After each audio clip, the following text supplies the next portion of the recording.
Hello, everyone, and welcome back to the Nintendoish podcast. A late night episode, Yeah, a little bit. so we might be somewhat subdued. Yeah, We are back in our usual studio. as every other weekend, apparently. Well, Zach's only away half the time. So 2 weeks ago I went to a Phillies game, and now I'm going to a Phillies game this weekend as well, which is why I am here. You're just doxing us about the Phillies. Actually, you've said that like multiple times before. There are Phillies fans all over the world. Are there? Yes. Dude, I don't know. You know how you see people wearing Yankee hats everywhere? No. Okay, well, you don't have to know. They do that. Okay, Okay. They do it with Either Phillies way, too. point is, you're going to a Phillies game tomorrow. So you're back, and we get to record in person. I was gonna hopefully say we're gonna sweep the Twins, but we just lost to them. Bastards. So we're gonna win the series over the Twins, and we can no longer get the best record in baseball. And even if we tie them, it doesn't matter because they have the tiebreaker on us. Did you think that was a real possibility? Yeah. Really? Yeah. I don't know, man. We should have swept the Twins. Today's loss was unacceptable. And the Brewers are playing the Reds, who are fighting for their life right now. And they won the first game pretty healthily, and they're already winning this one by 4. Yeah? Yeah, I think they'll win tomorrow, too. Hopefully knock the Mets out of the postseason. That's nice. Hate the Mets. Hate the Mets. Hate the Mets. Hate the Mets. Well, before we get into our main topic, we heard the announcement that Doug Bowser is apparently retiring at the end of this year Indeed. with, oh God, what's her name? I already can't remember. Pikmin fan. Yeah, a picture of a Bulborb. Only known as Pikmin fan 344 on YouTube. That's all I know. In other news, I bought a Bakugan down at the flea market this morning. It's You pretty did? pretty cool one. Two-headed purple and black dragon here.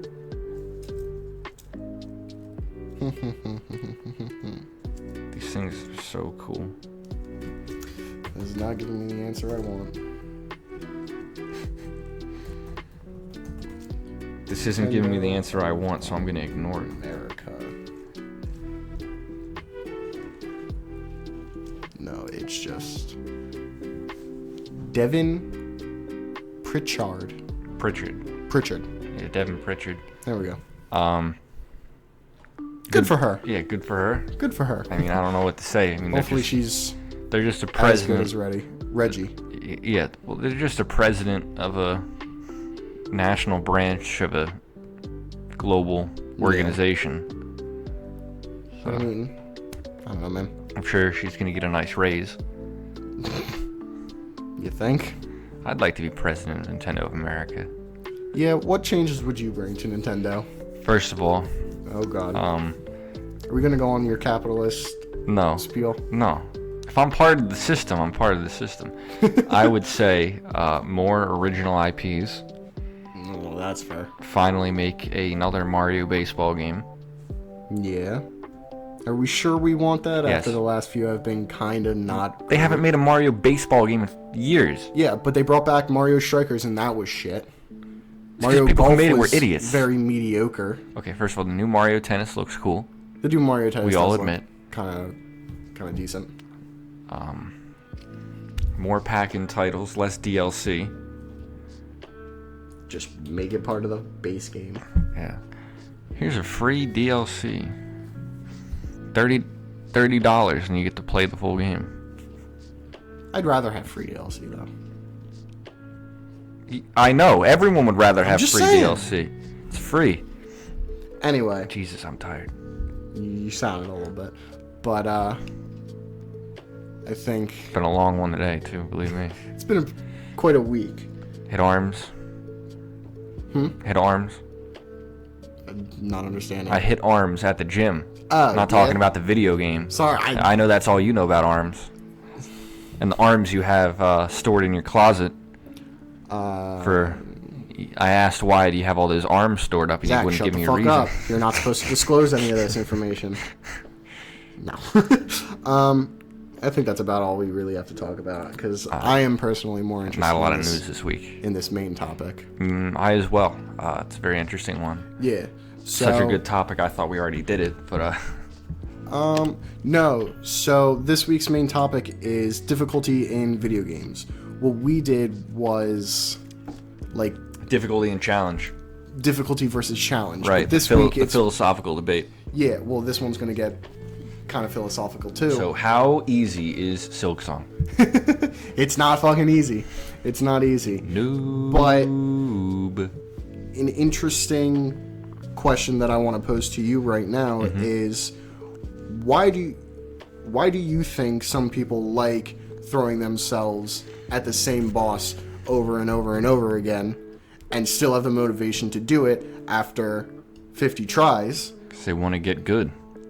And why do some people not like to? Like, okay, say take something like Stardew Valley, which isn't hard under any normal circumstances. Like, and that's another question that I have. You can get screwed over in the mines a little bit. Maybe that can be somewhat difficult. Yeah. But there's really not a lot of difficulty of execution. It's all just planning, time management. So you spend hours and hours and hours, right, making your farm look good. You start from a crappy farm, you end with a cool farm. Yeah. It's the same thing with a singular boss fight. Really? Yeah, you see it through to the end. You work hard, you get the reward. It just comes in a different way. Interesting. And I think that leads well into the next question that I have is making, like in Stardew Valley, or in Animal Crossing for that matter, making your farm or your island look the best it can be, is that where the difficulty comes from in those games? You kind of get what I mean? What is the difficulty in those games, in those more casual games? There isn't any, really. No? I mean, in Stardew Valley, a little bit. If you're not, if you don't have a good sword when you're going into the volcano. I think there's still other difficulties that can present themselves. There's fish. Oh, yeah, the fish are hard. Yeah. My question overall is just Let me rephrase that. The fish are hard in Stardew Valley if you're a complete fucking idiot. I see so many people, the fishing is bad. It's probably the best fishing minigame. Hot take alert. Stardew Valley has the best fishing mechanic pretty much in any game I've ever played. It is fun. I love the fishing in Stardew Valley. And, the legendary fish can be somewhat difficult, if you don't apply the proper buffs. But there you go. They're supposed to be. Yeah. But that could also lock people out of certain things. Yeah, so the achievements. Yeah, I mean. Yeah. If you suck, you suck. Even those more casual games can still have difficulties. Elements of difficulty. Yeah, I don't know of any challenge. in Animal Crossing. Well, like I said, I think that comes from, making your different. And again, looking good is subjective, Matthew. And that's fair. But even still, it can be a difficult task to get all the material that you want to make your island look good. Well, I've been playing a little bit of Minecraft lately, and I think Minecraft's a good example of that. I think Minecraft is actually a really good example for being able to choose your own difficulty. Yeah, because you could play on peaceful where there's no monsters at all. I always like playing on hard mode because it's what I do usually when I play things. Yeah. But in Minecraft, right? I want to build this really cool castle. I have a good castle idea in my head. But to do it, I need to get these resources. And if I was scavenge for them. Yeah, if I was in peaceful mode, well, there wouldn't be any monsters stopping me from mining them. But in hard mode, even just building, which is an easy process, there's no difficulty in building besides designing it. It's hard to get the castle done because you got to fight the monsters in the way of you mining the stuff to get it. Well, I think the thing is that difficulty doesn't directly have to come from fighting monsters and shit. Well, I mean, for sure, if you're playing Beat Saber, there's no monsters except the people playing. But there is still difficulty. Yeah, like Minecraft, it is a very choose your own difficulty type of game where you can go and fight a bunch of different monsters, or you can set out the challenge of, like you were telling me the other day, of making a farm of every different animal. Yeah, big menagerie. Like, with that challenge, there comes the difficulty of navigating through the world to get all of those animals and everything. I captured a silverfish, but it ran inside of a block. Oh, really? Yeah, like if you put a name tag on a silverfish and it goes in a block and you mine it, it doesn't come out with the name tag on it anymore. Oh. I was like, how can I capture a silverfish? Because how did you capture a silverfish? They have this new potion of infestation. I had never heard of this. What? Yeah, you can. It's a new potion they have where if you throw it on an enemy, it drops silverfish as you hit it. That's weird as hell. It's really weird. I was like, why did they add that? Why would anyone want that? I don't know. It's there's some things in there just for like map creators and that kind of thing. I don't really fully understand. I really do not fully understand what you're intended to do with it. I'm like, oh, okay, I'll just use that. So I threw it at a zombie. I killed the zombie. A silverfish pops out. Mm-hmm. Silverfish can go into boats. Okay. So I put down a boat and I caught it. Then I hit it with a name tag. Mm-hmm. And then it went into a block and disappeared. I'm trying to theory craft. Trying to theory craft how I could get it gassed. Because oh my god. They can't go through blocks. So can they go through the portals? Yeah. Oh yeah. There's an achievement in the game. Get a gas to go through a portal and kill it in the overworld. I didn't know about that. That's crazy. Yeah, so I'd have to link a portal to a cell because there's no way to wrangle one. Mm-hmm. You can't put a lead on it. But yeah, I think another... It's gonna be really hard to get an Ender Dragon. No, like you can't get an Ender Dragon or a Wither. No. Like a Wither can break water blocks. It's pretty weird, but it can do that. Yeah, I do remember that. I remember it's able to do that. Is there anything else I couldn't get? Probably not. No, I don't think so. But I do think another important question or another interesting question is, how does difficulty present itself in different genres of games? Because you have Metroidvanias, which can focus more on combat, or it can focus on more platforming. Comes from both in something like Super Metroid, I think. Exactly. You got to do all those crazy shine sparks and whatnot to get some of the secret items. Mm-hmm. Have you ever gotten all the items in Dread?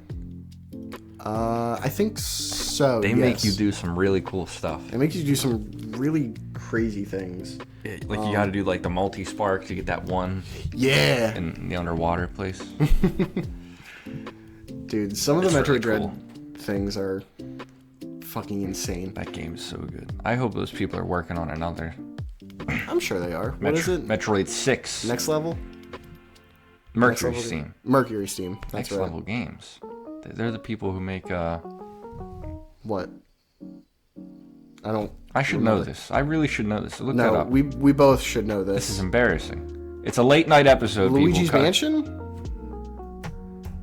What does level 5 do? I thought level 5 is a separate company. Next level is Luigi's Mansion, right? I believe Next Level Games is Luigi's Mansion. Level 5 is Professor Layton, Yoga right, Watch, they're the people you always talk about. Yeah. But level... Next level. Not Next level 5. Next Level Games. It should merge and be Next Level 5.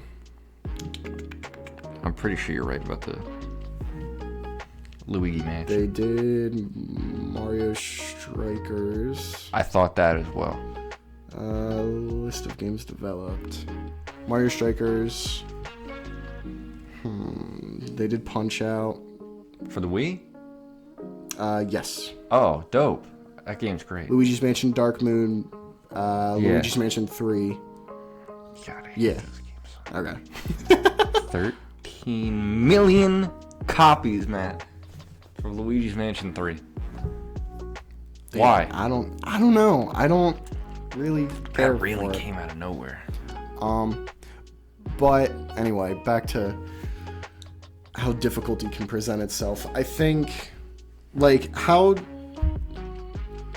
Again, obviously, like, fighting in platformers or Metroidvanias or even like Dark Souls, there's obvious difficulty. You know, you make the platforming difficult, like in Celeste, or you make the combat difficult, like in Dark Souls. God, Celeste is so good. It's amazing.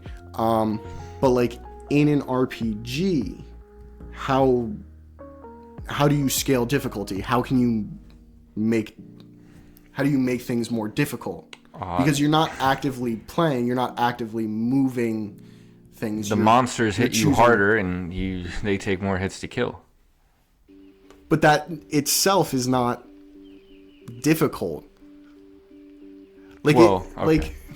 Take Xenoblade for example. Mm-hmm. Of course. But that's a much better example because, you know, you're actively moving, you're actively participating in the battle. You position yourself.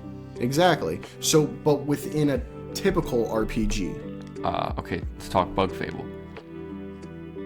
Well, that's also active. You have those, you can block. Yeah, but it's more in line with... no, let's take Final Fantasy X. Yeah. Final Fantasy X, pure turn-based game. There's a level of strategy where you can see the turn order. Mm-hmm. So, like, you can plan, this attack will take me longer to get my next turn and so on. Mm-hmm. That just comes from, enemies deal more damage to you. Enemies use more crazy strats on you. Like, there's this one boss fight, which, everyone thinks is really hard. Mm-hmm. And so did I, but I actually managed to beat it on my first try. Which is Unalesca. What is crazy about it? Well, it's a 3-phase fight. Okay. And it looks insane, just like the boss fight looks super cool. So, the whole gimmick is that the boss applies zombie status effect to you. And that makes you take damage from healing. And then I think I remember you telling me and then this. It uses a revive on you. Which is wild. Yeah. But then, it'll use death on you. So if you cure the zombie, it'll use death. So you want to have a couple people you're a zombie, a couple people not a zombie, so you're prepared for every way. Yeah. So like that's an interesting way to make a boss fight more difficult. And I think there is not. Okay, well, there are a couple, but most random encounters in Final Fantasy X, because it has a quasi rock paper scissors system. Okay. Like flying enemies are weak to range attacks. Regular enemies, they're either just hit by a sword or hit by the piercing attack. Yeah. Some enemies are just weak to magic, take no damage from physical attacks, so on. There's a couple like fucking Marlboros, which I know you don't play Final Fantasy. No. But very infamous enemy because it has this attack that applies pretty much every status effect to you at once. Oh, really? Yeah. So they're a real goddamn pain in the ass. And there's these fucking things late in the game. I can't remember what they're called. They're like fossils inside of a rock, but like the fossils are alive, so they're like sticking out of the rock trying to... Okay. They might just be called monoliths. I don't know. But they do something really nasty to you, but I can't remember exactly what it is off the top of my head. But I think that's an interesting way to... I think that's kind of a weakness of traditional turn-based games, where it's like, okay, the only thing you can do for difficulty is jack up numbers.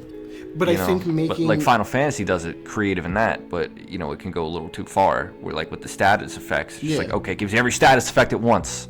Okay. Well, I think mixing and matching different enemies, kind of like having different builds or having different team members on your team. They have a similar thing where they have different team members that do have, build off the strengths and weaknesses of other enemies that you're facing. Mm-hmm. You get what I mean? So what type of enemies you face, I feel like, is a more interesting way to do difficulty in RPGs. Or what kind of difficulties are faced in games like Stardew Valley as well. I kind of already went over deciding which bachelorette to marry is always very difficult. Extremely. Do you go... You have a separate playthrough for each and every one of them. I did like Leah, Penny, Abigail on my first 3 playthroughs, and then I've never chosen anyone else. Apparently, Sebastian is a popular candidate among women. Oh, yeah. Sebastian sucks. Oh, well, yeah, to us. I don't... He's a dark, mysterious boy. What do women see in this guy that they don't see in me, Matt? But no, like, Sebastian's probably, like, my least favorite villager. In general? Yeah, he's like... Who's the guy that runs the main store? Pierre? Yeah, I don't like him. He's a bastard. I like Clint. I know some people Clint? don't. Oh my god, I forget. The blacksmith. Yeah. I love Clint. He's nice. He's a good egg. They're all good eggs. Yeah. Except for Sebastian. No one likes Maru. Sorry, mixed race girls. Like, honestly. Super boring. Anyway. What are the... Oh, Emily's a fucking weirdo. Yeah. Haley's okay. Robin. If only. You can't. Only. But if only, yeah.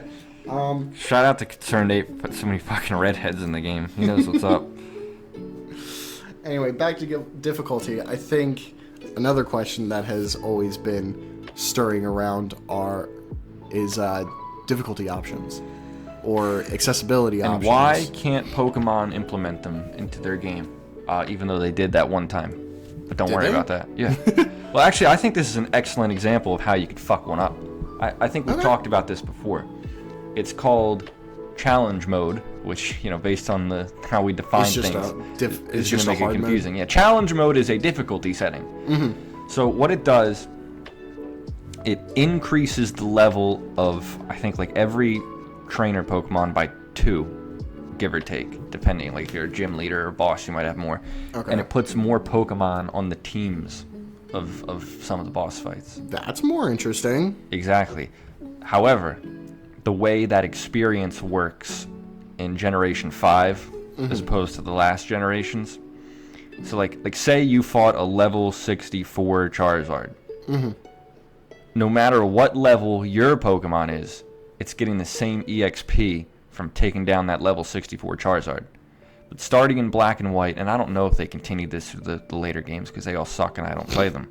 I'm not sure if they have or not, but a level 1 Pokemon taking down a level 64 Charizard is going to get way more experience than a level 100 Pokemon taking down a level 64 Charizard. So, when you jack up the level of enemy Pokemon, you gain more experience. So it evens out, and... I've heard people say that, but I really don't think so. Really? I don't think it evens out that much. Because, so then... like, you got a full team of 6 Pokemon, you're only gaining a little bit more experience, and then you're at equal level with them, and then, you gain less. But, like, so they what got about more... it is fucked up? That's what it is. That's what's fucked up. That's what some people consider. Like, it doesn't actually make things more difficult, yada, yada, yada. But I think adding the extra Pokemon does. Because, like, the Gen 5... In your opinion, is that a good way to add difficulty? In Pokemon, I do think so. Okay. But, I think bosses should have maybe a bit more strategy behind what they do. So, like the Elite Four in Gen 5... They all had 5 Pokemon in the last 4 games, but these only have 4. But, like, Gen 5 Pokemon are just kind of stronger than a lot of older Pokemon, so giving them a 5th one doesn't make a difference. Like, especially if your team is a bad matchup, because, like, they all use Pokemon of one type. Yeah. Which I think, like, that's just lame design. It's like, okay, if you're good at fighting water types, like, some water types beat usual counters, but it's like, you're going to have an easy time. And that can be another... form of difficulty is choosing which team you are so that you have the best. Yeah, I never like to use the same Pokemon twice. I mean, there's so goddamn many that, especially in Black and White too. Yeah, like if I was gonna play Black and White again, how many playthroughs do you think you could do using a completely different Pokemon team? 3. There's only 3 different starters. Okay, but if you wanted to get rid of it, probably a lot. I can imagine. But I only know one for sure. Pokemon Coliseum. There are exactly 41 Pokemon you can get before, the point of no return. So I did 8 playthroughs using an Espeon and then 5 different other team members. Which, it's so short that 8 playthroughs really isn't that bad. Yeah, I would do over the weekend. Like 1 week I'd play. How long is the game? 20 hours. It's it's a long time, but if you're doing everything. Yeah. If you know what you're doing. But this is in high school I was doing it. It might have been it might have been 2 years ago. It might have been college. Community college. It might have been yesterday. I'm in real college now. I'm a lot busier, believe me. Oh, I imagine. My professors must be really busy with how long it takes them to grade things. You passing all your things? Oh yeah, my first test. What's the worry? I'm in the class Rise of China in World Politics, poli-sci major. The first test I got 111%. How? Extra credit, baby. Damn. The extra credit question was write China in Chinese. And you were able to? Yeah, he taught us. Oh, okay. The professor speaks fluent Chinese. Which is really cool. Yeah. So he writes a bunch of Chinese characters for certain terms. Oh, wow. My first test in the European... That's pretty convenient. Yeah, my first test in my European Union class. 99 out of 100, highest grade in said class. Damn. The test I took on Thursday, definitely not going to be the case again, believe me. Why not? Wasn't confident? Do you know anything about the EU? Nah, Good. Not really. It's interesting geopolitically, but the internal workings are the most... I'll pull up a picture for you. Most convoluted fucking nonsense system. Oh, Lord. There's 2 bodies, both called the Council. What? Why? I don't know. Good question. Just called the Council? Not the Council of something? One is the Council of Europe. The other is the Council of Ministers. But what does that even mean? The committee... Dude, it's council, committee, group. It's so many acronyms, so many bullshits. This is called the EU decision-making process. You'll notice there's 15 steps. Jesus, that was a great toss. Yeah, there's 15 steps on the process of an idea becoming an EU law. Oh my God. 1, 2, 3, 4. There's about probably 6. Maybe more, depending on how you look at it, different organizations and bodies involved. Fuck that. I know. How long does it take for anything to get done? That's what I said. When he put that slide, I'm like, Professor, is that as convoluted as it looks? And he goes, yes. Yeah, basically. That's how he talks. I love my professor in that class. Oh my He's a God. good egg. He's like, yeah, basically. And I'm like, how long does that take? This process, in practice, several months to maybe a year. Oh, wow. I'm like, that seems needlessly bureaucratic. To get anything done. I know. And he said, well, the U.S. system, which, the U.S. system doesn't have that many steps. But, to be fair, it is kind of like that. I think a bill becoming a law here, in the rare occasion that does happen, it does take some time. Someone's got to introduce it. It's got to go through the House and go through the Senate, which abolish the Senate, but it's neither here nor there. Oh, Lord. It's just perhaps a radical view, although a correct one. Can we get back to difficulty? Is that what we were talking about? Yeah.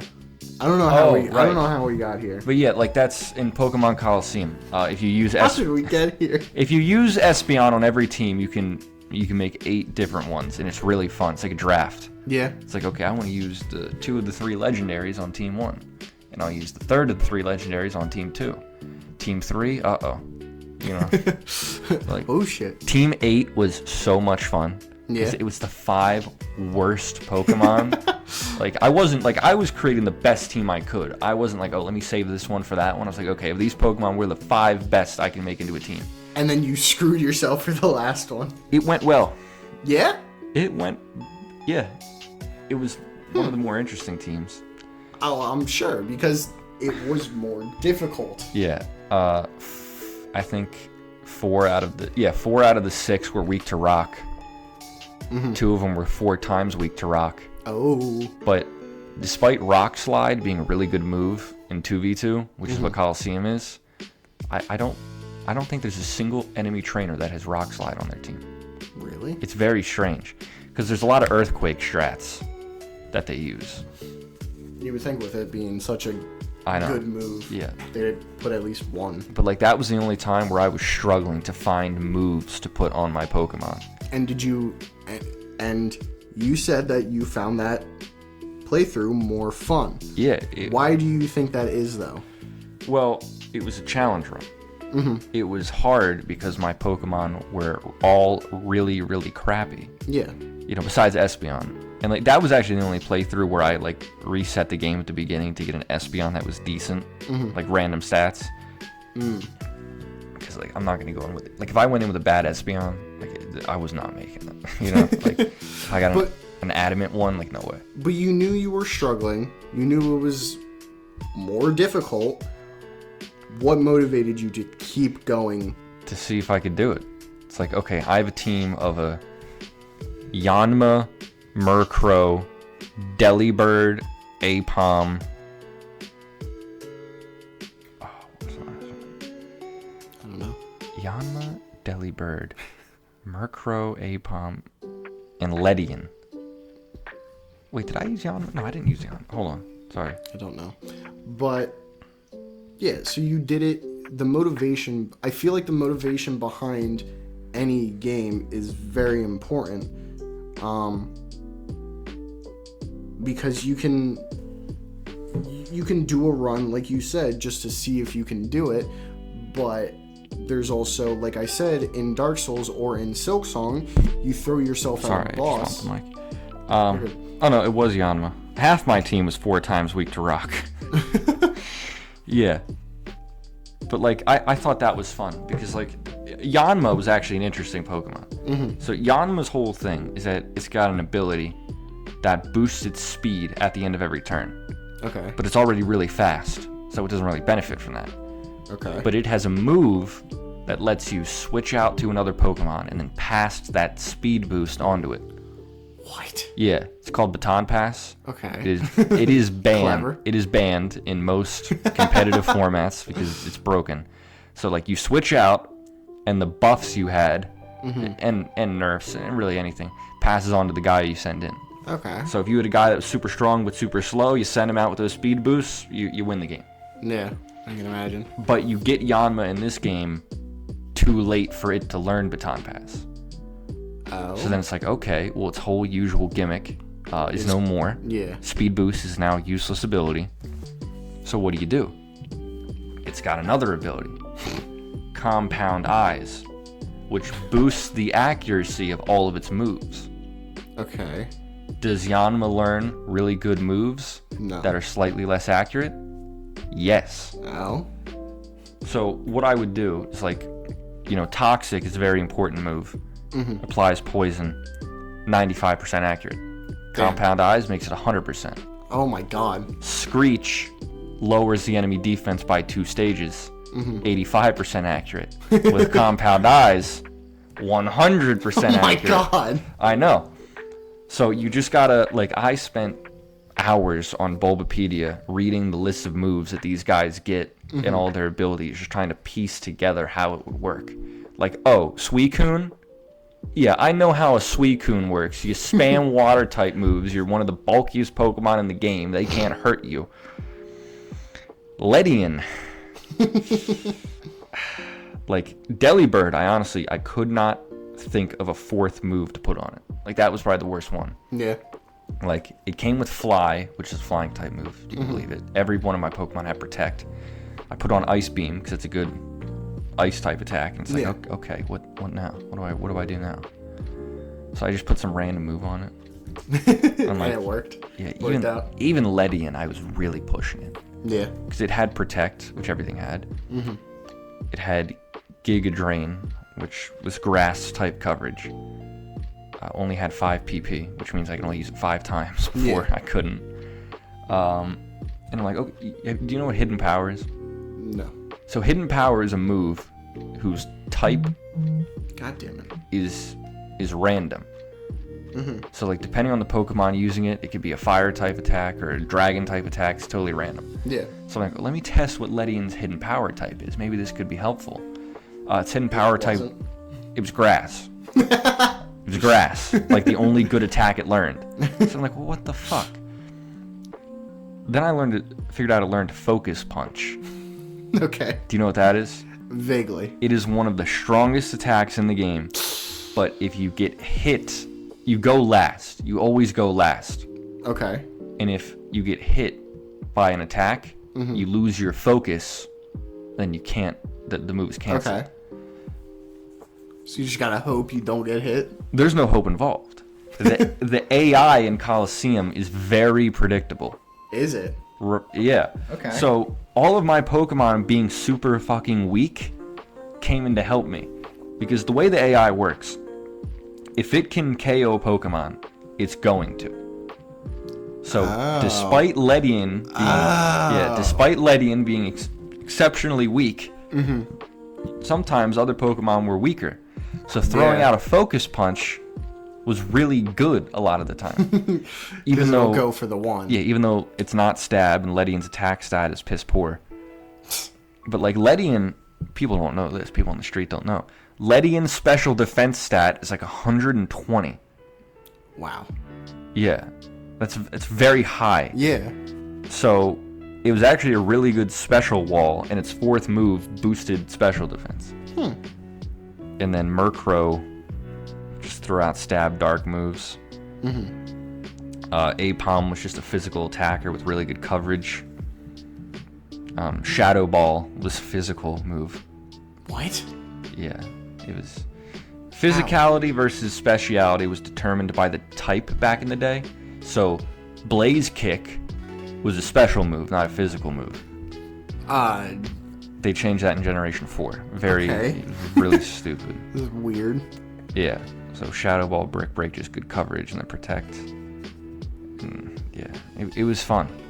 I'm sure it was, and I want to get back to that. But yeah, like that's like, you know, in Dark Souls, you know, it comes to the execution. Like that was the same thing. That's why I went on that little tangent. Like that's the execution in Pokemon. Most of it is like building your team, especially in Coliseum where you have so limited options. No, I think that's an important thing to bring up is like the reward. Yeah, like in a Dark Souls boss, that would be like, okay, you know, I roll it this time, throw my potions here, there, whatever, you know. In Pokemon, it's like, okay, how the fuck do I even put a team together? Yeah. But like the reward was doing it. Like the boss of Coliseum is infamous for being one of the toughest fights in all of Pokemon. Really? And I beat it with a goddamn Delibird. Yeah, none of these Pokemon evolve either. Like, I mean, Ledian is stage 2, and so is Espeon. But like the other 4, like, well, 3 of them got evolutions in the next game. But you know, yeah, like that was the whole thing. Like these crappy ass Pokemon, I beat the hardest boss ever. Yeah. And I think I beat him on my first try. Oh wow. But you know, now I think I beat him 7 times already. we touched on this a little bit in the collectibles episode, but do you think the reward being the same, like in Mario Odyssey or in Bonanza, takes away from the difficulty? Absolutely. Like in something like Dark Souls, or at the very least takes away. Do you think it takes away from the motivation of doing these more difficult moons or bananas? I think that depends on the player, because Dark Souls is not a game for the lighthearted. No. Like. Period. Yeah. No, it is not. Yeah, not those without great fortitude, like myself, because I don't play it.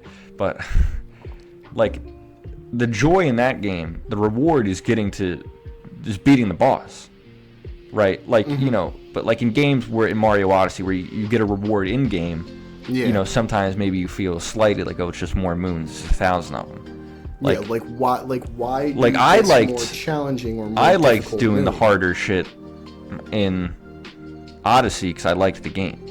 Like I was, you know, like if you like a game, you're gonna play it like Dark Souls. The reward is doing it. I'm sure that's I'm sure that's probably the case for you in Silksong. I mean, overall, yeah. Yeah, like I love Xenoblade. Like I don't get anything.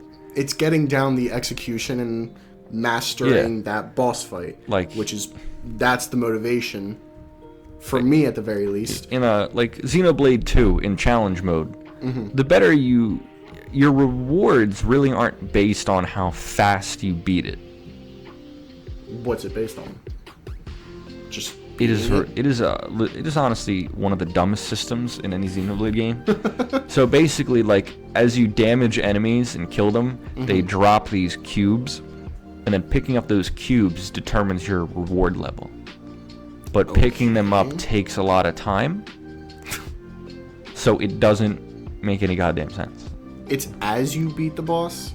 Yeah, they drop cubes, and you have to go pick them up.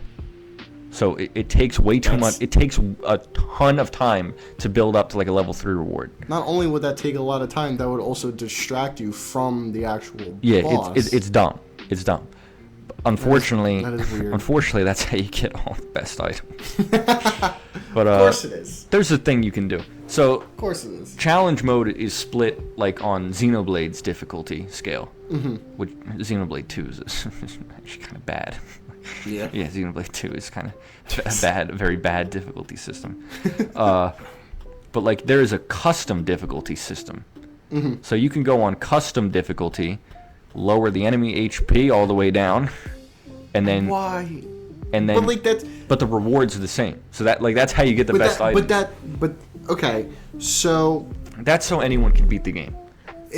That's another thing. Do you think games should offer? I don't like that. Different difficulty settings. I've said this before. If I was going to make a video game, it would have 2 difficulty settings: story mode and hard mode. And if you pick story mode, you're a bitch. Yeah, it goes straight to the credits. Oh yeah, you have said that actually. Like yeah, it's a big PDF of the script of the game that scrolls by super fast, and then it goes right to the credits. So you don't think there should be any kind of difficulty settings or accessibility settings? Well, no, I don't. Okay. Think that. No, I think most games for general audiences should have a normal mode and a hard mode, and maybe an easy mode. Like I think story modes are stupid. Just like look up a fucking YouTube cutscene movie. Yeah. Like that's what I do. You're not playing it for the game. You're playing it for the story. You can just look it up at that point. Yeah. So, but accessibility settings. Like of course that just helps more people play the game. Like imagine if they release Splatoon and it's like, no, we're not going to put in a colorblind mode. Colorblind people should just see color. Like no, that's different. Or like, Bug Fable is actually the only game I think where I've ever used an accessibility setting. Really? I can't mash buttons quickly. Right. So said this. they have like button mashing to get out of attacks. You can change that in the settings to like putting in a combo. Yeah. And like that's I think that, first of all I think that's better design. That's a good way to change that. Like I cannot mash that fast. But like the button combo wasn't easy either. I'm sure, but I think Celeste does a really good job of. I think Celeste is a great balance. Like you respawn right at the beginning of the room. Yeah, I think you're just thrown right back into it. Well, for its accessibility options, the game is meant to be difficult, and it is a difficult game. What are they? I don't know how you put a difficulty mode in a platformer without enemies. So the way it does it is it has accessibility options that essentially let you cheat the game. You can become invincible. That's what I don't like. But here's the thing. It does have like other smaller. The instant gratification things that has ruined society. But what it does is when you go to enter. The assist mode, which is the accessibility options, it says... You're a fucking punk bitch. No, it says this game is meant to be hard and is about overcoming these difficulties within the game and within life. I know, that's why Celeste is so good. Yeah, but... And then it like... Do you wish to continue? You click yes, warp you to the credits. No. That'd be awesome. But it does ask you, like... Have you seen that in some games? That is what this... What? Like, I can't remember what game it is, but if you pick easy mode, they put you in a chicken hat. Calling you a chicken. See, like, I think that's dumb. Like, it's okay. Just make fun of the guy. He knows he's bad at the game. Leave him alone. Yeah, like, I don't think having a difficulty out... Like in Silk Song, the game is hard, yes. Is there a difficulty option in that? No. Good.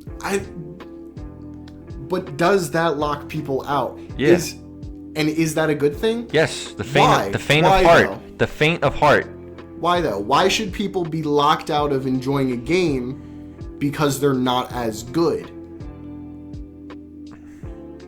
Why should people who suck at painting be incapable of making a masterpiece? Not everyone's good. It's the way it is. Like, you want to boil down the world to where everyone's good at everything? But, it's a world of blood and iron. But there is a difference when you're playing I know a game, this. We're talking about fucking video games. It's a piece of entertainment. That is actually surprising. There's no difficulty options. I think maybe there should be. But like that's the whole thing. Like a lot of people say like, oh, the games should be played how they were meant to be played. Like there are purists or whatever. And then there are other people that are like, no, every game should have difficulty settings. I don't agree with that. But the point is that I think games can be too easy to where they're not fun and too hard to where they're not fun. Yeah. Like if I ever, I think the best option. I've stopped playing games because I was bad at them before. You stopped playing? I've stopped playing games because I was bad at them. Which ones? Like Jedi Fallen Order. Yeah. Like that's the only Souls-like I played. It's like I don't like. Is it a Souls-like? Yeah. I don't know. And like I don't like Souls-likes. Because like this is what I think. Like I didn't.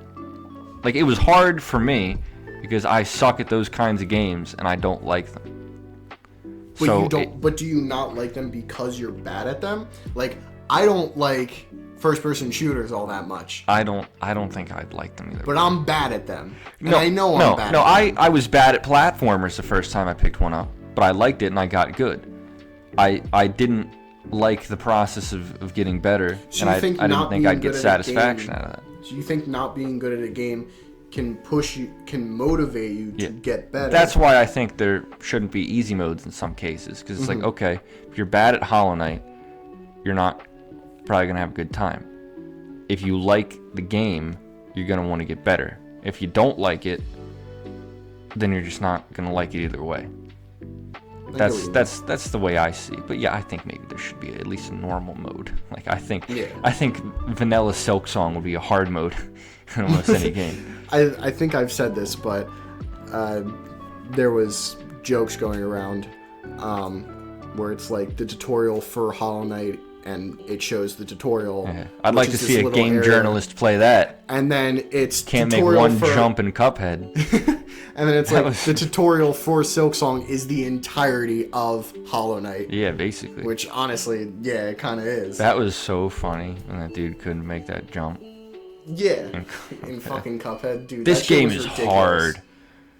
It's like, no, you're just kind of an idiot. There's a great IGN clip where it's like, New Super Mario Bros. Is tough. Old school tough.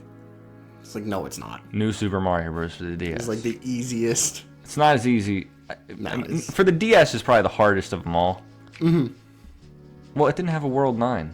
So maybe not. Oh, it didn't? No. That was, we invented that. Really? Yeah. For the DS, it just had the first 8 worlds. Well, Mario World didn't have worlds. Mario World had... I'm talking about the new Super Mario Bros. Games. But yeah. I thought you were talking about like in the Mario series in general. Well, no, I mean, I don't think any of them had a world that was labeled 9. Like, Super Mario World had a secret world and then a secret world inside of its secret world, which is pretty cool. True. Like, that must have been insane back in the day if you actually managed to find... Actually discovering that shit? World S, I can imagine. I think, is the secret one. I can't remember. There's the Warp Zone in Mario 3, but that's not a world. Yeah. I love that Mario 3 route. Mm-hmm. It's so easy to learn. You just squat behind the block, and then you get the first warp flute, and then you get like the second one, and then you just go whoop whoop straight to World 9. Or World 8, sorry. And then you go across the bridge with the stupid hands, and then you fight pretty cool Bowser fight. I want to ask another kind of interesting question. When developers are developing a game, do you think it's possible for the difficulty of their game to be skewed? Yeah, we were talking about this the other day, right? I think I don't asked you think this. so. I think you. I don't think so. I feel like we talked about this. I think I asked you this question. What? Go ahead. What It the was question? like, maybe I was talking to someone else about this. I don't. But no, I remember bringing this up. Like, yeah, like I'm sure the devs don't think Silk Song is hard because they've been playing it for 7 goddamn years. Yeah. And Yeah. But then once everybody, because like, an important thing, like, No, we were talking about this. I don't think me and you were. I don't think me and you were. Who else could I have been talking about this to? Because I thought of we this were and I was like, that's a really interesting question. we were talking about play testers. And it's We like, might have been talking about playtesters. because it's like, but I yeah, don't think like, we did were. they have play testers brought in? Because, like, if they were the same ones, they were playing it for 7 years, too. Oh, no, we Yeah, were see, talking we were, about that. we were. You're right. It's like, no one else I know plays Silk Song. But yeah, do you think that, especially indie game developers, can gain a skewed perspective for how difficult their game is because they're the ones, developing it. They're the ones that have the most time with it. They know all of the ins and outs. Well, I think, honestly, like, a game dev's ability as a game dev would shine through there. Like, they know what they're doing. Mm-hmm. Like, that's their job. Like, they know what's easy to them isn't going to be easy to someone else. Like, the people making Dark Souls Know that it's knew that it was not hard. easy. I think in some instances that can happen. Because in Metroid Prime 2, I've heard of this one as a case specifically. Cricket's going wild out there. Very loud. So there were a couple boss fights. Have you played 2? No. Okay. I've played the you first have Trilogy. 30 minutes. You have it on Trilogy. No. You have Prime 2. I have Prime 2 for Oh, okay. So GameCube, but my Wii's all fucked. Oh, right, I remember. Yeah, Yes, dude, that was I a want while to play ago. it. I really do. So a couple of the bosses in 2 are like infamously really, really hard for no real reason. Mm-hmm. And that's because like the game's director kept insisting on making them harder, but the devs didn't want to. Because they knew that was players. stupid. Yeah. Yeah. Like I saw, one of those YouTube retrospectives about it. Really? And it mentioned it. Like, yeah, those are so hit or miss. Because some of them are just like, yeah, I played this game and it meant so much to me. I was playing it as my dad beat my mother. Whoa. And this was an escape from that. It's like, I don't care. But I like the retrospectives are like, this game was produced by this guy in this year. Here's a bunch of background info and secrets. Like, that's cool. Like, people want to watch a video about the fucking game and about your life.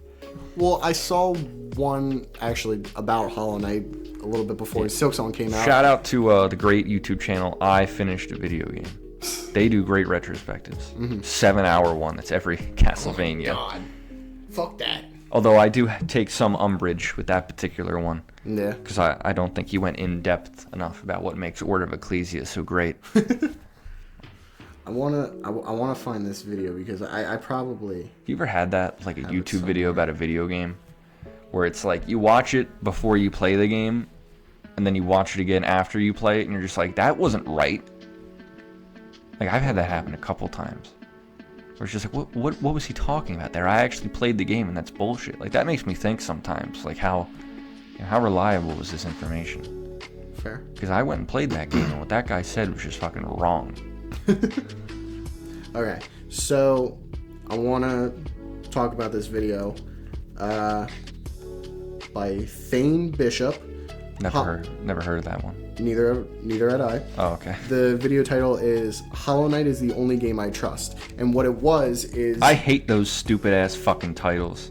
This game broke me. The fuck does that even mean? But no, so the whole video, and I do recommend giving it a watch because it is actually Just tell him to come with better titles next time.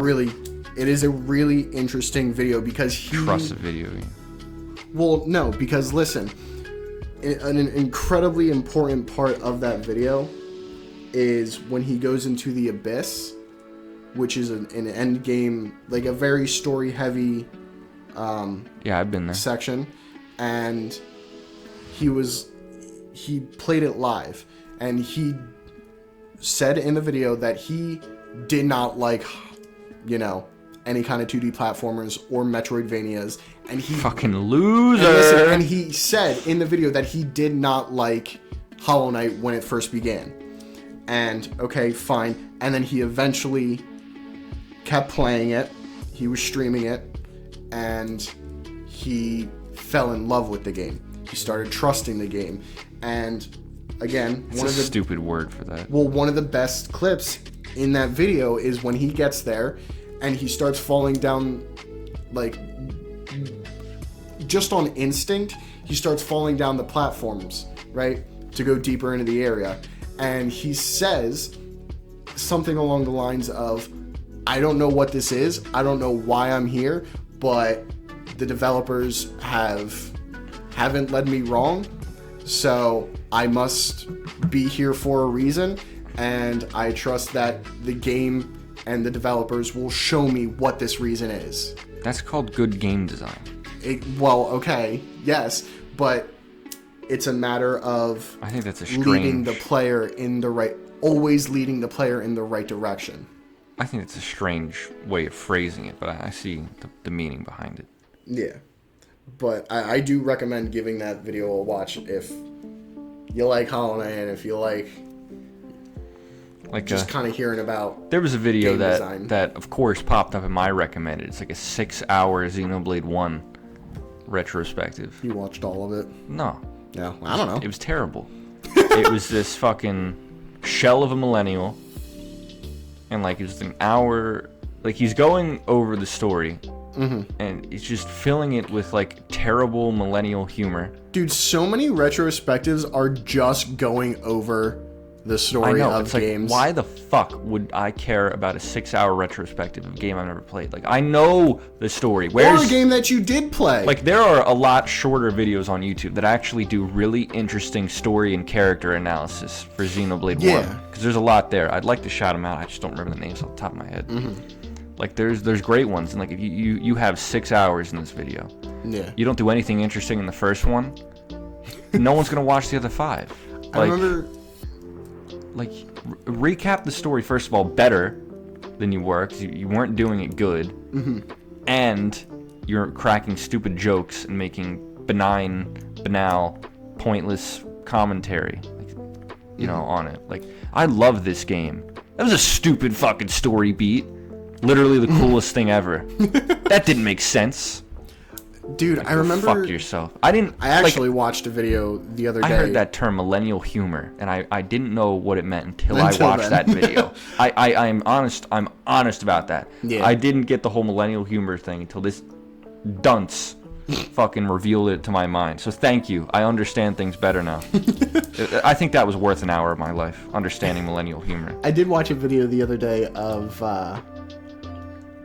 someone talking about, and this is completely off topic of video games or the main topic. This podcast ain't about video games. Yeah, where he was talking about all the different issues he had with the original Tobey Maguire Spider-Man trilogy, and all of it was just him misunderstanding. I know a whole bunch of different shit. That so many times. And then I saw another video that was like it looked like it was going to be a character analysis video. It was like why these two characters fight make no fucking sense and is the worst fight in whatever it was. I wish I could remember, but I can't. This anime doesn't make sense logically. But literally all he did was recap the entire fucking movie. And I'm like, dude, I was here for an interesting story and character analysis of why this important scene in this movie, it doesn't make sense. I know. People and he just recapped the fucking story. God damn it. People need to start watching YouTube videos more. I know this is rich. It was kind of funny, rich so I coming did watch from a podcast, but like a lot of people just listen to YouTube videos, especially retrospectives, which I understand. Mm-hmm. Yeah, you have to pay attention to know if they're stupid. I wish dislikes were still a thing, so I would have disliked that 6-hour video. Zach? No, we're doing philosophical takes here. Although I did see a video the other day. Cybershell reposted it on Twitter, which isn't the only way I saw it, but like it was a guy, he was doing a takedown of IGN's Brothership review. Mm-hmm. And he went through it, and he picked apart the points, and then, gave some criticism of game reviewing in general, where it's more about getting the review out than really fucking reviewing it. We could do an entire episode on that shit. Yeah. But, like, I saw, like, the top comment on the video, because it's up, and it's some dude fucking roasting him, and I'm like, everything he said was right. Like, it was literally people like, dude, go outside, bro. Like, bro, it's not that deep, bro. Like, bro, it's just a Nintendo game, bro. Like, shut the fuck up. Like, what do you... Like, okay, dude, to be fair, that's true, but it's no, also... it's not. No, it's not. The IGN is a large corporation who's been doing basically nothing but bad faith, shitty reviews, and this is a guy who likes this game, and he's, saying, like, this is why they're wrong. Like, it's media criticism. No, I know it's agree video with games. that. It's not fucking literature. But that's what I'm still, saying. Like, technically speaking, it is not that deep. Like, it is just a video game. Well made and well edited But it's you make those videos just because you think it's an interesting. It's not to talk that about. deep, bro. Like the capitalist. But it's interesting. The capitalist system that's ruining your life. It's not that deep. Don't think. Just do. Like, those people need to go fuck themselves. Anyone who left a comment like that. But like, it's not that deep. Go fuck you. Your life's not that deep. That's why you think that. Like, that's why you're here commenting, exactly. bashing this guy. Like, if you think nothing is that deep, then your life's not deep. You're a fucking it's NPC. It's just an interesting thing to talk about. You're an which NPC. Is why we do this. You're a humorless jerk off. Like, it's not, dude. Brothership isn't that deep. Like, fuck you. Like, just what a stupid thing to say to this poor. It was like he had 4,000 subs. The poor guy. Leave him alone. I can't wait till we start getting hate comments. I can't wait either. They're gonna be fun. Oh my god. So, another mention of Cybershell. He's got a great video. It was basically a troll video. It was top 10 Sonics. Okay. And it's like Sonic the Hedgehog. Like, that was the joke. Mm-hmm. Like, it's top 10 Sonics. They're all Sonic the Hedgehog. Yeah. And then number 1 was really funny. It was Sonic the Hedgehog, Macy's Thanksgiving Day Parade Float. Do you know that story? Vaguely. He was the leader of the parade one year. He was first balloon. But I don't know if it was that year or another one, but he hit a lamppost and then popped and it fell on a cop. He was like, fuck yeah. But like, so that video got a bunch of hate comments. So it's like an hour and a half video of him reading them all. It's the funniest shit. Oh my god. It's so funny. Another funny thing is Jacksepticeye. Fuck. A very large YouTuber. Jacksepticeye. Well, one that I like. But Jacksepticeye, I love you. Please shout us out on your next video. No, he used to do a series called Reading Hate Comments, and dude, it is some of the funniest shit. It's so funny, and once we start getting hate comments, that's what I want to do. I know, like, this is a cold take at this point. This has been said. Like, there's a difference between like actual criticism, like, oh, you're editing here and there's a peak in the audio here, you could do this to make the video better. That's constructive. Yeah, but like, why? I don't understand why you do that. Just like, you're gay. Like, why would you just leave a comment? Like, okay. Turn the video off. Like, I don't understand that. Important. Like, I didn't even dislike, dislikes are bullshit now. I didn't even dislike that shitty Xenoblade video. Yeah. But I think I only ever disliked a video in anger once. Which was? I was a little kid. Oh my god. And it was like a Minecraft video with the Pokemon mod. Okay. And the guy playing was like, I know more about Minecraft. I don't really know Pokemon. Like, what is that? And I got really mad because I knew everything about Pokemon and this guy was an idiot. Why would you make a video on a Pokemon mod when... Well, for views. But even as a kid, I was like, maybe I shouldn't have disliked that. Like, even as a kid, I was like, that was bad. There's no reason to dislike the video. So I undid my dislike. You had a higher... I know, there's no point. There's no point in that. Higher Especially now, dislikes aren't a real thing. But even then. Yeah. But anyway, do we have anything else to say about difficulty in games? I think we raised a few interesting questions. Well, I think we could say something about the general difficulty of games. Because God damn it. My fucking phone. What keeps popping up? Just a bunch of different shit. Matt, come over. Matt, where are you, Pookie Bear? But I think games these days are harder than maybe they were in the last couple generations. which I'm all for. What kind of games are you talking about? Well, in general, because there's a lot more Souls-likes and that ilk on the market. I feel like that's... But what I'm saying is I feel like that's more of an indie game thing. Well, Black Myth Wukong's not an indie game. All right, fair enough. I think there's a lot more big studios making games that are... Actually difficult. Supposed to be hard, yeah. Mm-hmm. Like, Okay. you know, FPS games, I mean, they always have tons of difficulty options. Do you think that could be because of the popularity of Dark Souls and of, Yeah, I like, think the Elden popularity of the genre led people to make more of it. And it just happens to be hard, so those games are hard too. But yeah, indie games have always been, like Super Meat Boy, that whole thing. Yeah, Like, that's true. Bullet hell games, that's a whole... Oh, my word. I've never gotten into shoot 'em ups or bullet hell games, but like that's a whole thing. Yeah. But you know, Nintendo really hasn't gotten into that so much. No, well, because that's... I mean, I know that's not their thing. Games. Yeah, that's kind of that's like, you kind know, of their thing. Every now and then, we're blessed with an Octo expansion, where like Nintendo. Oh my God, I Octo know. expansion. Like Nintendo's game designers are so good, Steal but my like heart, Octo expansion, they finally fucking let them loose. Like Yeah. really, just like let them make like a really hardcore 3D platformer. You have, Dude, I you know want- how fun that would be, like Mario Galaxy with the training wheels off. Yeah. Like Galaxy 2 wasn't like that, even in those stupid endgame levels. Well, okay, the endgame levels kind of were, but like those are just kind of annoying. I've never beat the perfect run. No? No, I beat the you know when you get 3 hits, but I never beat that on perfect run. Oh wow. It's probably the only Mario level I've tried to beat but never could. But like again, I stopped because I'm like I hate Mario Galaxy 2. Like could I have done it? Yeah, it probably would have taken me like another hour. But it's like I hate Galaxy 2. Even if I did it, I wouldn't feel rewarded because I hate Galaxy 2. There. Like I don't need to see Rosalina at the end of this beating the perfect run. I can just go look at Rosalina in Galaxy 1. Or buy my new Rosalina amiibo that's going to come out with her reading a little book to the Luma kids. Well, isn't that like $30 or $40? I'll steal one. Dude, that shit's fucking insane. And the fucking Kirby amiibos, the Air Ride amiibos are like 50 or 60 bucks. There was a time in history. The Virtual Boy thing is fucking time, 100 to play 14 games. You know, there is something, one of very few things. There are a few things that I admire about the Chinese. But we talked about this in my class on China the other day. They have a culture where boycotting products is very common. Now, this is mostly used as a tool by the government.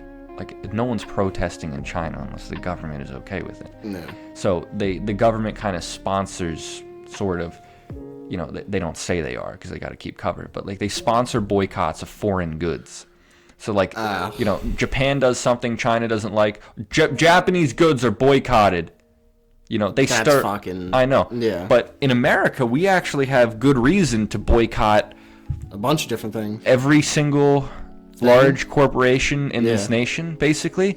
You know, Nintendo's ridiculous, needless price hikes. Yeah, price gouging. Sorry, price hikes. I couldn't find the word, but thank you. Yes, price gouging. That's right too. There's no reason that amiibo costs that. It doesn't cost that to produce. Probably doesn't cost a quarter of that to produce. Dude, remember when all the Smash Bros. Amiibos, when all amiibos actually were like $15? Yeah, like that's a good deal for a high quality figure that has some interactivity. But even then, we were like, back then maybe that was a little high. Back then we were like, that's a little expensive. Yeah, but like, now it's like, please, for the love of God. You know, amiibo are high quality. I'll never deny that. They're good quality figures. You know, they shouldn't cost that much. No, they shouldn't. They've no points of articulation. No, which I'm a fan of. Nah, the interactivity is little to none. Yeah, like even in the games that they are in. What does the Shulk amiibo do in Xenoblade? Nothing. There's no amiibo compatibility in Definitive. Even the Zelda amiibos, like the Guardian one. You know what would be cool? Breath of the Wild. That does fucking nothing. That gives you a chest. Yeah. Like that's fucking stupid. If you bought the amiibo for a DLC Smash character, you could scan it in to unlock him. Right. Wait, really? No, that would be cool. Oh, that would be. I think that would be fair. Like, you can buy the character for like $5, or you buy the amiibo for 20 or whatever, and scan it in. I think that would be awesome. I don't think they did that, or otherwise I'd know about it. I think. No, I don't think so. That would be really fucking But cool. okay. I don't think it worked like that. You wouldn't unlock it, but you would still have that amiibo functionality. Oh, for sure. I mean, Yoshi's Woolly World was really the only one that did it in like a substantial way for all of them. Yeah. Like, there's a Shulk Yoshi. Mm-hmm. It's so cool. But even then, Did I tell you? Oh, right. I made that joke about the Pyro Yoshi. Yeah. where the nose looks like a rack. That would be fucking funny, man. Oh my god. Oh, so we should. Absolutely insane. I'm gonna look into commissioning an artist to do that. I'm gonna look on Fiverr. I'm gonna look on Fiverr to make a more interesting logo That's a and good thumbnail idea. for the video. I'm gonna look for an American on Fiverr, and so should you. We're not gonna outsource this. Yeah. I saw another thing the other day that almost made me call some people, get the revolution started. Oh my word. Almost start a revolution, unquote. It's almost every fucking week or every other week. It's a figure of speech, man. It's a figure of speech. I know, but even still, hotels are outsourcing lobby employees. So you walk into a hotel and you see a guy on a screen from India saying, "Are you fucking serious?" Yes, welcome to the hotel. What's your room number? You seen those pictures floating around? Duncan's gonna be filled with fucking bunch of screens. Wow. See, I was gonna do an Indian accent, but then I didn't because it would be racist. But you just came out swinging with the Dunkin' Donuts. Yeah, maybe we should cut that. Actually. No, it's true. Like it is true. I think every Dunkin' Donuts around me is owned by Indian immigrants. I'm so interested on why, but let's not get into that. Let's not get into that. Well, I'll tell you off mic. I know some things. Okay. It may or may not involve criminal enterprise. Okay. I think to end this episode, we can talk a little bit about the IGN stuff, about corporation. No, reviews. I think that should be its whole video or whole podcast. I don't know if we can fill. An entire video. I will. Okay. I will. All right. So then you can look forward to that next time. Let's recap our difficulty opinions. We already did. Oh wait, no, I made that comment about difficulty in general. Yeah, go ahead. Yeah, I just think I think asking the questions of how does difficulty present itself in multiple different genres, or how does difficulty present itself in more casual games like Stardew Valley and Animal Crossing, how do they even work, and why do people throw themselves at bosses, or how do people that like more casual games, overcome whatever difficulties are in those games? I just think the topic has a bunch of different interesting questions, with no real defined answers, and it's all a matter of subjectivity, because difficulty is never really going to be defined and is never a set in stone thing. Yeah, we tried our best to define it, versus challenge to get a hard line definition. And in reality, I don't think it'll ever definitively be defined. I think the definition that I use is fine. Yeah. We're not scholars. We're not philosophers. I mean, we may as well be fucking video game scholars, honestly. Who else is out here doing this? I just enjoy talking game design and me too. Game questions with you. We should fucking take some coding lessons, and we should make a game. That would be cool. We do an ARG, like we said, an ARG that leads back to our podcast. Yeah. Well, don't spoil it. Oh shit! Edit that out. No, but I do like what we do here, and I think.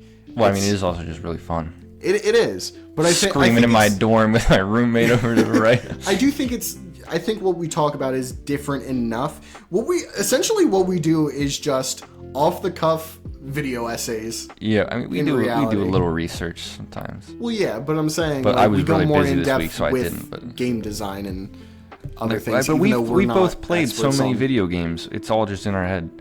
Yeah. This is a side note. Something I've thought about. We never claim to be experts. Oh no. But we do play a lot of video games. There's a lot of times in video games where I'll find secrets, and part of that is good game design. Like, a good game design will know how to subtly indicate there's a secret. That's another thing that I do. That should be a topic. Put that on the list. Is like the secret language of video games and game design. That'd be a great title for a book.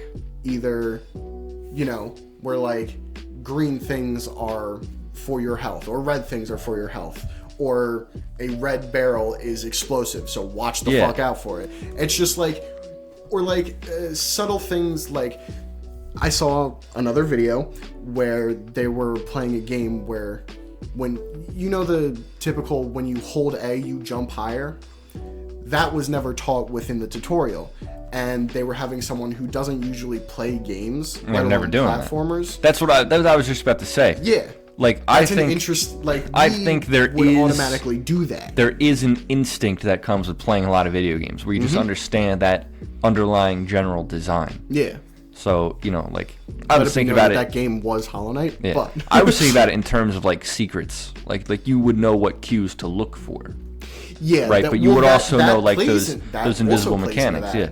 Like, pressing, like holding A to jump higher and then tapping A to do a short jump.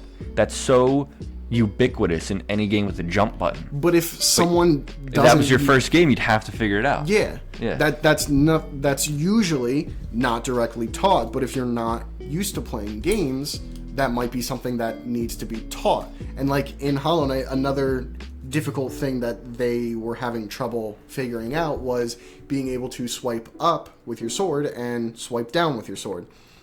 And that's never directly taught. But I was locked out the first time I played Hollow Knight because of that. I didn't know you could swipe down, so I couldn't jump off those mushrooms. So, I mean, I don't want to... I don't know if I'm an isolated case. Okay, we'll swipe. But swinging down is a little, iffy. I remember the moment I figured that out. I immediately just turned the game off and went outside. Like, I could swipe down the whole. Oh my god, dude. Zach became. Where's my real dog? Pissed off. Where's my dog, dude? Rest in peace. But yeah, I do think that's another. Oh, excuse me. I do think that's another interesting thing. The instinctual behavior of gamers, or something along those lines. That would be another great. So many great topics. Yeah. We'll never fucking run out of these, believe me. We'll think of new ones. Episode 50, 100 episodes. Nintendoish podcast. 100 years. All right. Do we have anything else to discuss? No, we don't. Then I think that'll be the I've been fiddling with the Bakugan the whole time. Yeah, it's a fidget. It's really fucking. All right, have a good week, everybody.